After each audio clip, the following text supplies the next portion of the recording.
Chief field marshal Syed Asim Munir और अमरीकी सदर डोनाल्ड ट्रंप की व्हाइट हाउस में मुलाकात, इलाकाई और बैनुल-अक़वामी उमूर पर तबादला ख्याल। अमरीकी सदर ट्रंप का फील्ड मार्शल के एजाज में ज़ोराने में नायब अमरीकी सदर जेडी वेंस समेत आला अमरीकी और पाकिस्तानी हुकाम की शिरकत। फील्ड मार्शल सैयद आसिम मुनीर की ट्रंप और उनकी काबीना से मुलाकात, इलाकाई और आलमी इस्तेहकाम में कलीदी शराकत दारी के तौर पर पाकिस्तान की अस्करी क़यादत पर बढ़ते एतमाद की अक्स है। फील्ड मार्शल को किसी भी भारतीय वफ़द से पहले व्हाइट हाउस में मदऊ किया गया। ये अमरीकी खारजिया पॉलिसी में पाकिस्तान की स्ट्रेटेजिक तरजीह का वाज़ेह इशारा है।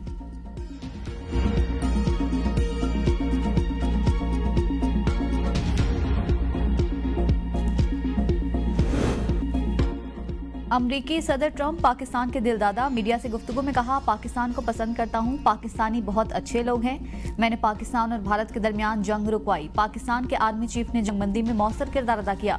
2 एटमी ताकतों के दरमियान जंग रुकवाई, लेकिन मुझे क्रेडिट नहीं दिया गया।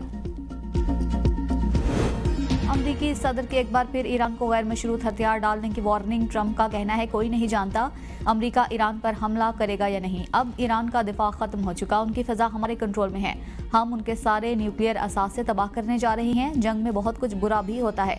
जब तक मकासद मुकम्मल हासिल न हो कुछ नहीं कहा जा सकता, लेकिन 1 हफ्ते या उससे कम में बहुत कुछ हो जाएगा। ट्रंप ने दावा किया कि ईरान अमरीका से बातचीत करना चाहता है। वो व्हाइट हाउस आने को भी तैयार हैं, लेकिन अब बहुत देर हो चुकी। मैंने 60 दिन की मोहलत दी थी। ईरान के बुरे इरादे थे। 40 साल से वो अमरीका मुर्दाबाद, इसराइल मुर्दाबाद के नारे लगाते थे। क्या हम एक दुश्मन मुल्क को बर्दाश्त करते हैं जिसके पास एटमी हथियार हो और वो दुश्मनों को तबाह करना चाहे? अमरीकी सदर ने बताया कि उनकी रूसी सदर पुतिन से बात हुई। पुतिन ने ईरान और इसराइल के दरमियान सालिसी में मदद की पेशकश की। मैंने पुतिन से कहा, पहले रूस यूक्रेन जंग में सालिसी करें, ईरान के मुतालिक बाद में फिक्र करें।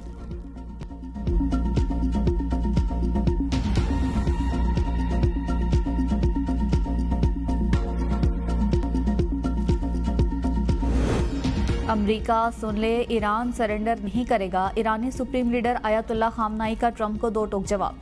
ईरानी सुप्रीम लीडर ने कौम से खिताब में कहा, जो ईरान को जानते हैं उनको पता है ईरान धमकियों का जवाब कैसे देता है। जंग हो या अमन मुसल्लत करने की कोशिश की गई तो हम कबूल नहीं करेंगे। ईरान पर हमला करके इसराइल ने बड़ी गलती कर दी। इसराइल को इसके मुजरिमाना इक़दामात की सजा मिलेगी। अपने शहीदों का लहू कभी नहीं भूलेंगे। ईरान सहूनियों से कभी समझौता नहीं करेगा। फ़ज़ाई हदूद की खिलाफवर्जी पर ईरान खामोश नहीं रहेगा। एटमी हथियारों की तैयारी के इल्जामात झूठ का परिंदा है। दुश्मन मुस्लिम ममालिक में फूट डालने की कोशिश कर रहा है। ईरानी सुप्रीम लीडर ने जंग के तमाम इख्तियारात पासदारान इनकलाब गार्ड्स को मुंतकिल कर दिए।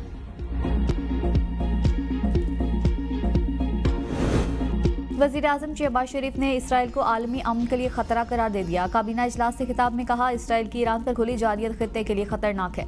आलमी बिरादरी फौरी जंगबंदी और गजा की मजलूम आवाम के लिए किरदार अदा करे। ये जंग खित्ते के लिए बहुत खतरनाक है। ईरान और तुर्की के सदूर के साथ खित्ते की सूरत हाल पर बात की। गजा की सूरत हाल इंतहाई अफसोसनाक है। वहाँ 50,000 से ज्यादा लोग शहीद हो चुके। इसराइल ने गजा में अभी जुल्म का बाजार गर्म कर रखा है। गजा में जुल्म जारी है। आलमी ज़मीर कब जागेगा? गजा की सूरत हाल पर आलमी बिरादरी को नोटिस लेना होगा।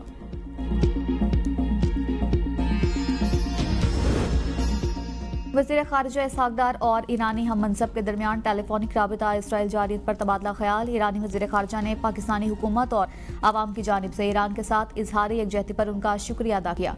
उन्होंने इसराइली हुकूमत के हमलों की तफसीलात बयान करते हुए कहा कि इन हमलों में ईरान के बुनियादी ढांचे, जोहरी तंसीबात, रिहायशी इलाकों, अस्पतालों और सरकारी नशरियाती इदारे को निशाना बनाया गया। सहूनी हुकूमत की जंग पसंदाना पॉलिसी खित्ते में अदम इस्तेहकाम की असल वजह है। आलमी बिरादरी इन हमलों की खुलकर मजम्मत करें। इसराइल को बैनुल-अक़वामी क़वानीन की खिलाफ वर्जियों पर जवाबदेह ठहराएं।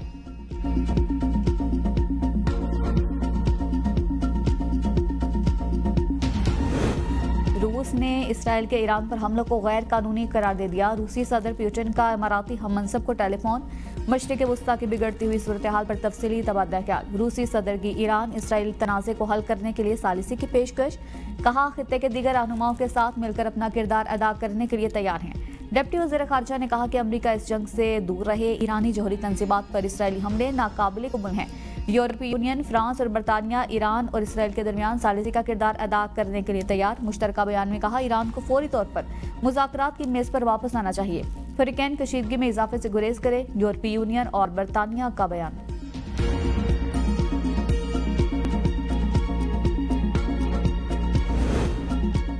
ईरान का इसराइल पर 12वां हमला। पाकिस्तानी इनकलाब के मुताबिक हमले में पहली बार 2 हिस्सों पर मुश्तमिल बैलिस्टिक मिसाइल सजील का इस्तेमाल किया गया।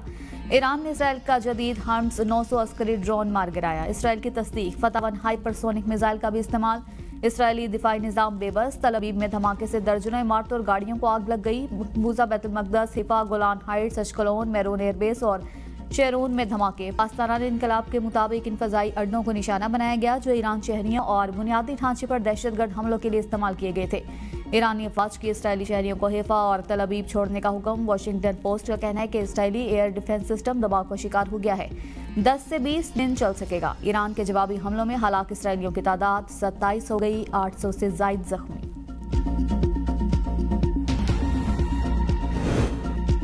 तेहरान पर सेहूनी दरिंदगी। इसराइल के तेहरान के करीब कराच में क़याम एयरपोर्ट, हलाल अहमर की इमारत और इमाम हुसैन यूनिवर्सिटी समेत 40 मकामात पर वहशियाना बमबारी। सेहूनी हमलों में सेंट्रीफ्यूज प्रोडक्शन साइट, असलहा साज फैक्ट्रीज को निशाना बनाया गया। आलमी एटमी तवानाई एजेंसी की सेंट्रीफ्यूज प्रोडक्शन साइट को नुकसान पहुंचने की तस्दीक। इसराइली फौज का तेहरान के मशरिक में खोजेस मिसाइल डेवलपमेंट कॉम्प्लेक्स पर हमला। फजाई कार्रवाइयों में 50 से ज्यादा लड़ाका जंगी तैयारों ने हिस्सा लिया।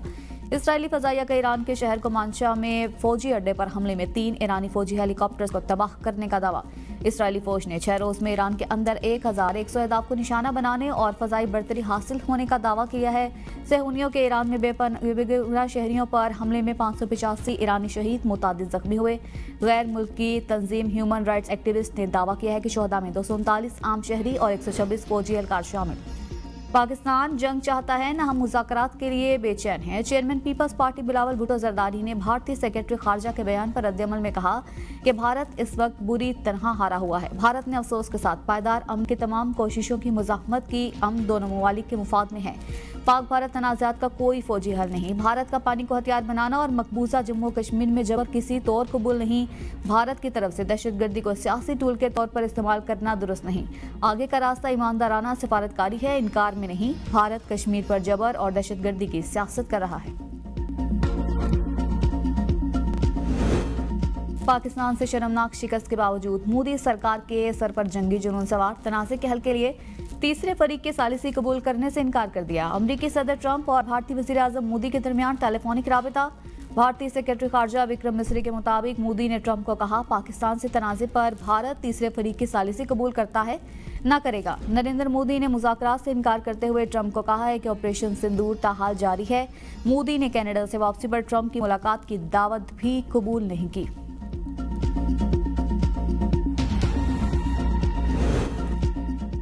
सदर मुमलिकत का ऑर्डिनेंस फैक्ट्री वाह का दौरा, मुख्तलिफ शोबों का मुआयना किया। सदर मुमलिकत का चेयरमैन POF वाह लेफ्टिनेंट जनरल ताहिर हमीद शाह ने इस्तकबाल किया। सदर मुमलिकत को POF वाह के मुख्तलिफ पैदावारी यूनिट्स, फनसी सलाहियतों और दिफाई पैदावार पर ब्रीफिंग दी गई। सदर ने मुल्क की दिफाई मजबूत बनाने में POF के मौसर किरदार की तारीफ की। कहा, सिक्योरिटी चैलेंजेस के तनाज़ुर में कौमी दिफाई सलाहियतें मजीद मुस्तहकम की जाएं। वज़ीर आज़म शहबाज शरीफ कहते हैं, बजट किसान दोस्त है, ज़राई सेक्टर पर कोई नया टैक्स नहीं लगेगा। IMF के मुतालबे के बावजूद ज़राअत और फर्टिलाइजर्स पर टैक्स न लगाने का फैसला किया। 6 से 12 लाख रुपए आमदन वालों पर सिर्फ 1% इनकम टैक्स आयद होगा। पाक फौज की ज़रूरियात के लिए दिफाई बजट में इजाफा किया गया। PSTB का हजम 1000 अरब रुपए तक बढ़ा दिया गया। बुनियादी ढांचे, सेहत, तालीम, तवानाई मंसूबों को तरजीह दी गई है। साबिक हुकूमत ने मईशत को डिफॉल्ट के करीब पहुंचाया। मौजूदा हुकूमत ने मईशत को दिवालियापन से बचाया। पाकिस्तान अब पुरएतमाद अंदाज में आगे बढ़ रहा है। बिलावल भुट्टो और वफ़द ने आलमी सतह पर मुल्क की शानदार नुमाइंदगी की। पीपल्स पार्टी का मुतालिबा मंजूर, सोलर पैनल की दरामदी ड्यूटी इस साल 18 नहीं 10% किया जा रहा है। सर्विसेज पर डिजिटल टैक्स सूबों का डोमेन में ही रहेगा। नायब वज़ीर आज़म इसहाक डार का कौमी असम्बली में इजहार ख्याल, कहा, हायर एजुकेशन का बजट बढ़ा दिया है। कोई भी चीज़ रेवेन्यू में कम करेंगे तो फिर इसको पूरा भी करना है। कुछ चीज़ों पर हुकूमत ने नजरसानी की है। PIDCL PWD की बॉडी है। सूबों में PWD के मंसूबे यही करेगी। PIDCL चारों सूबों के मंसूबों की जिम्मेदार होगी। पीपल्स पार्टी का इजहार तशक्कुर। नवीद कमर ने कहा कि हमारे इश्यूज को एक हद तक हल कर दिया गया। आगा रफ़ीउल्लाह ने डिप्टी वज़ीर आज़म से कम उजरत बढ़ाने का मामला उठा दिया। इसहाक डार ने कहा, आप अपनी लीडरशिप को बता देते, मैं आज ये भी हल करके आ जाता। अपोजिशन लीडर उमर अयूब कहते हैं बजट में खसारे का तखमीना ही नहीं, महंगाई के जो इशारिया हुकूमत बता रही है उनमें बहुत ज्यादा फर्क है। पाकिस्तानी आवाम पर 42,000 अरब रुपए का मजीद टैक्स लगा दिया गया। रेवेन्यू इंडेक्स में अरबों रुपए का तजाद महज गलती नहीं हो सकती। असम्बली में हमारे इसराइल के खिलाफ करारदाद को भी सामने नहीं लाया गया। पीटीआई के तमाम लीडरान को रिहा किया जाए।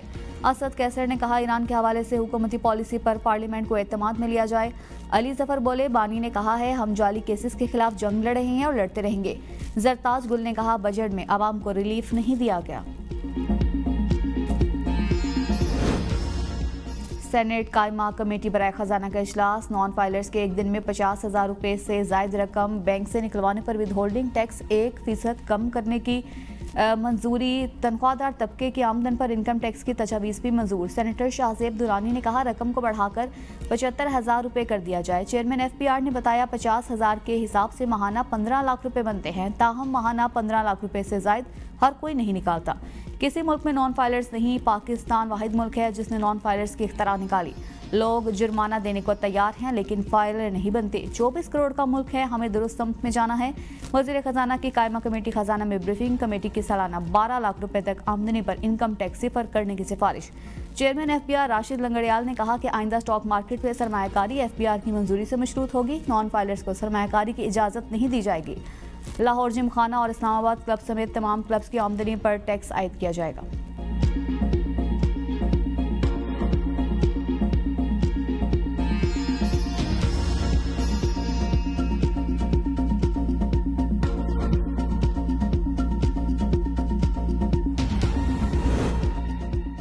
वजारत खजाना और एशियाई तरक्याती बैंक के दरमियान $1 अरब फाइनेंसिंग का मुआहदा तय पा गया। वजारत खजाना के मुताबिक हुकूमत पाकिस्तान ने 5 साल मुद्दत की मालियाती सहूलत पर दस्तखत कर दिए। एलामिया में कहा गया कि ADB की पॉलिसी बेस्ड गारंटी से फाइनेंसिंग को जुज़वी तहफ़्फ़ुज़ हासिल है। इस्लामी और रवायती फाइनेंसिंग पर मुश्तमिल 5 ईयर मल्टी ट्रांच मुआहदा है। इस्लामी फाइनेंसिंग का हिस्सा 89%, रवायती फाइनेंसिंग 11% है। ये मुआहदा पाकिस्तान की माली इस्लाहात पर आलमी एतमाद का मज़हर है। एलामिया में कहा गया कि पौने 3 साल बाद पाकिस्तान की मशरिक़ वस्ता के मालियाती बाजारों में वापसी हुई है। पाकिस्तान भर में 49 लाख से जायद मोबाइल सिम्स बंद करने की कार्रवाई का आगाज। वजारत दाखिला ने नादरा की सिफारिश पर PTA को सिम्स बंद करने की अहकामात दे दिए। मनसूख शुदा ज़ैदुल मियाद और फौत शुदा अफराद के शनाख्ती कार्ड पर जारी मोबाइल सिम्स को मरहलावार बंद किया जाएगा। 2017 से ज़ैदुल मियाद शनाख्ती कार्ड पर जारी मोबाइल सिम्स 30 जून तक, जबकि 2018 से 2025 के दरमियान ज़ैदुल मियाद शनाख्ती कार्ड पर रजिस्टर्ड मोबाइल सिम्स मरहलावार 31 दिसंबर तक बंद कर दी जाएंगी। मौलाना अब्दुल गफूर हैदरी का मौलाना फजलुर रहमान के साहबजादे असजद महमूद पर हमले की कोशिश का इंकशाफ। कौमी असम्बली इजलास में बताया कि 10 जून को मौलाना के सबसे छोटे बेटे असजद महमूद DI खान से लकी मरवत आ रहे थे। रास्ते में 40 से 50 लोगों ने उनको घेर लिया। रॉकेट लॉन्चर निकाल कर कहा हम तो लड़ेंगे, हथियार नहीं फेंकेंगे। गफूर हैदरी ने कहा हमारा जुर्म क्या है। मौलाना फजलुर रहमान पर 3 मरतबा खुदकुश हमले हुए, ये इंतहाई अफसोसनाक है। कौमी शाहरा पर इतने लोग आते हैं और लोगों को उठा कर ले जाते हैं। रियासत के अंदर रियासत की गुंजाइश नहीं।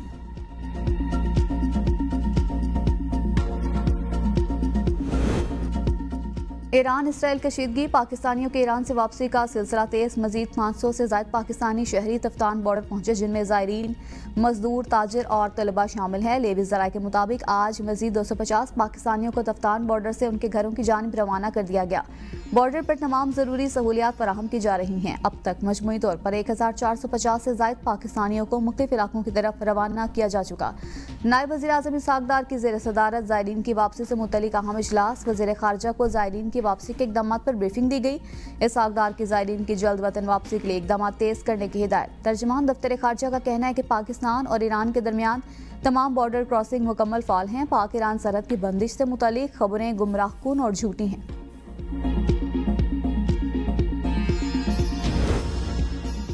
इसराइली मुनाफ़क़त बेनकाब खुद 90 एटमी हथियार रखने वाले इसराइल के ईरान पर झूठे इल्ज़ामात।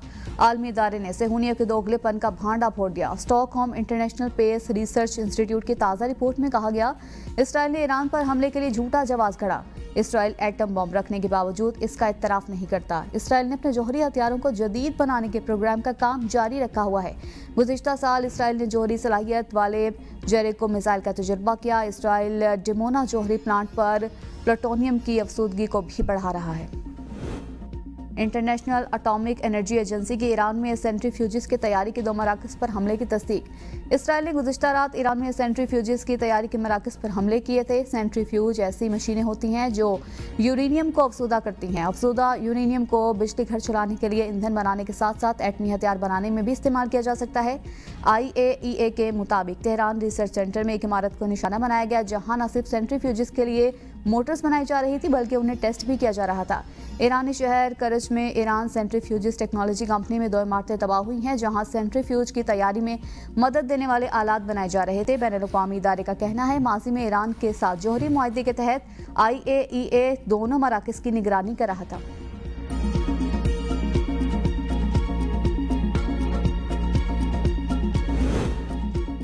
ईरान में मोसाद के एजेंट्स का सफाया। मोसाद 2 एजेंट्स गिरफ्तार। इसराइली एजेंट ने गिरफ्तारी से कबल जहर की गोली खाकर खुदकुशी की कोशिश की, जिसे नाकाम बना दिया गया।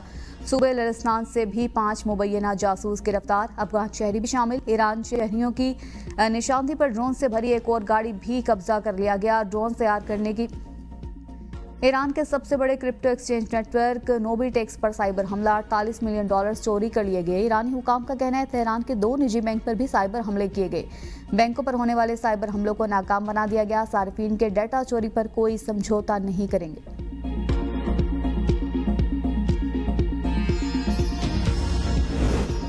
इसराइली वज़ीर-ए-आज़म नेतन्याहू का ईरान के जौहरी प्रोग्राम पर मुसलसल झूठ। 30 साल से इल्ज़ाम लगा रही हैं कि ईरान एटमी हथियार बना रहा है। 1995 से नेतन्याहू ने दावा करना शुरू किया कि ईरान एटम बम बनाने से चंद हफ्ते या चंद महीने दूर है, ताहम ईरान ने एटमी हथियार नहीं बनाए। नेतन्याहू को मुसलसल एक ही झूठ बोलने पर कोई शर्म नहीं आई। अमरीकी हमले मुज़ाकरात के पर्दे में धोखा था। ईरान ने हैरानकुन मुज़ाहमत दिखाई। Chairman Pakistan China institute Mushahid Hussain Syed की ABN न्यूज़ के प्रोग्राम सवाल से आगे में गुफ्तगू। कहा ईरान का इनकलाब हदफ न्यूक्लियर हथियार महज बहाना है। पाकिस्तान इसराइल के बॉर्डर पर हॉस्टाइल स्टेट का क़याम नहीं चाहेगा। ईरान पर हमले खित्ते में एक नई सोलराइजेशन वॉर की शुरुआत है। अमरीका चीन को करीब लाने वाला पाकिस्तान सालिसी किरदार ईरान तनाज़े पर भी अदा कर सकता है। एटमी दौड़ में भारत बेलगाम, अमन में भी जंगी तैयारी। भारत के एटमी हथियारों की तादाद में इजाफा।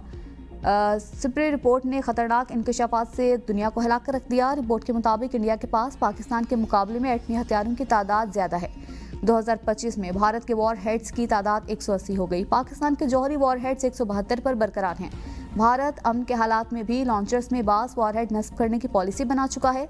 सिप्री की रिपोर्ट के मुताबिक भारत अब तवील फासले तक मार करने वाली हथियारों पर ध्यान दे रहा है, जो चीन में अहदाफ तक पहुंच सकते हैं।